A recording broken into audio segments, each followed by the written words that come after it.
చిత్తూరు జిల్లా కుప్పం మున్సిపాలిటీ కార్యాలయంలో గంజాయిని నిర్మూలించడానికి కుప్పం నియోజకవర్గానికి ప్రత్యేక టీంను ఏర్పాటు చేశారు. ఈ సందర్భంగా గంజాయిని ఎలా నిర్మూలించాలనే విషయాలపై వీఆర్ఓలు, మున్సిపల్ సిబ్బందికి కుప్పం మున్సిపల్ కమిషనర్ శ్రీనివాసరావు ఆధ్వర్యంలో అవగాహన కార్యక్రమం నిర్వహించారు. ఈ సమావేశానికి కుప్పం సీఐ మలేష్ యాదవ్, తహసీల్దార్ చిట్టుబాబు పాల్గొన్నారు. ఈ సందర్భంగా వారు మాట్లాడుతూ గంజాయి సాగు చేసే వారిపై కఠిన చర్యలు తీసుకుంటామని హెచ్చరించారు. గంజాయిని నిర్మూలించడానికి ప్రత్యేకంగా ప్రభుత్వం టీంను ఏర్పాటు చేయడం జరిగిందన్నారు. ఈ నెల 18వ తేదీ నుండి ప్రతి ఒక్కరూ క్షుణ్ణంగా పరిశీలించి ఎక్కడైనా గంజాయిని సాగు చేసినా, విక్రయించినా, అమ్మిన వారిపై కఠిన చర్యలు తీసుకోవడం జరుగుతుందని హెచ్చరించారు. ఈ కార్యక్రమంలో MPDO Vijayadatt, AO Amruthavalli, excise SI Ramalingam తదితరులు పాల్గొన్నారు. మనము ఈ కాన్స్టిట్యూన్సీ 28 డేస్ లో ఈ యాక్షన్ ప్లాన్ లో ఈ యొక్క అవేర్నెస్ ప్రోగ్రామ్స్ లో ఈ యొక్క రైడింగ్స్ లో ఈ ఎరాడికేషన్ రైడింగ్స్ ఉంటాయి, డిస్ట్రక్షన్స్ ఉంటాయి, రిమూవల్ ఆఫ్ గంజా ప్లాంట్స్ ఉంటాయి, వాళ్ళకి అవేర్నెస్ ఉంటుంది, అరెస్టులు ఉంటాయి, యాక్ట్ ప్రకారం ముందుకు పోవడం ఉంటుంది, అన్ని ఉంటాయి. మళ్ళీ ఎవరైతే కన్జ్యూమ్ చేసిన వాడు, వెండర్, అమ్మేవాడు అందరు గొడవలు ఈ యొక్క 28 డేస్ లో యాక్షన్ ప్లాన్ ప్రకారం చూడమని ఇచ్చినారు. ఎక్కువ ఉన్నాడు, అది చాలా చాలా డేంజర్.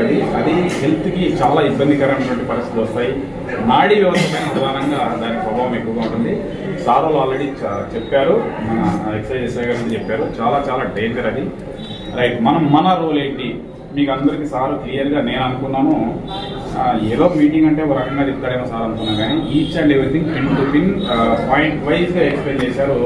నిజంగా గుడ్ స్పీకర్ సార్. అది చాలా అంటే పౌర్ణమి సందర్భంగా చాలా సంతోషం sir. Each and every point కూడా క్లియర్గా, డీప్గా, క్లుప్తంగా వివరించడం జరిగింది. అయితే మనం ఫీల్ కావాల్సింది, ఇది మన రెస్పాన్సిబిలిటీ, మన బాధ్యత ఖచ్చితంగా తీసుకోలేదు. ఎందుకంటే మన పిల్లలు కూడా, ఒక ఉదాహరణ, ఒక ఎస్ఐ గారు ర్యాంక్ ప్రమోట్ ఎస్ఐ గారు ట్రాన్స్ఫర్ నుండి ఎస్ఐగా ప్రమోషన్ వచ్చింది. ఇప్పుడు ఈ మా ఎస్ఐ గారు చెప్పినట్టుగా, ఎక్సైజ్ ఎస్ఐ గారు చెప్పినట్టుగా వాళ్ళ అబ్బాయి ఐఐటీలో ఒక సీట్ వచ్చింది. జనరల్గా ఏం ఎక్స్పెక్ట్ చేస్తారు, ఇప్పుడుండే పరిస్థితుల్లో నీటు ఐఐటి అనేది కొంచెం టాప్ ఎక్కువ అని చెప్పేసి అనుకుంటారు. ఒక కాలేజ్లో ఐఐటి సీట్ వచ్చింది అబ్బాయికి. ఆ అబ్బాయి అంతవరకు టాప్ ఉంటేనే కదా ఐఐటీలో సీట్ వచ్చింది, అవునా కదా సార్? ఆ విధంగా అక్కడికి వెళ్ళిన తర్వాత ఈ డ్రగ్స్ అడిక్ట్ అవుతారు. డ్రగ్స్ అడిక్ట్ అయి పూర్తిగా అతను చదువు మీద ఏమాత్రం కూడా ఉండగా, మరి ఆ అబ్బాయి వ్యసనాలకు అలవాటు పడిపోయి డబ్బుకి దానికి పూర్తి చదువుకుండా ఇంటికి వచ్చేస్తాడు. బరువుగా మారినాడా లేదా?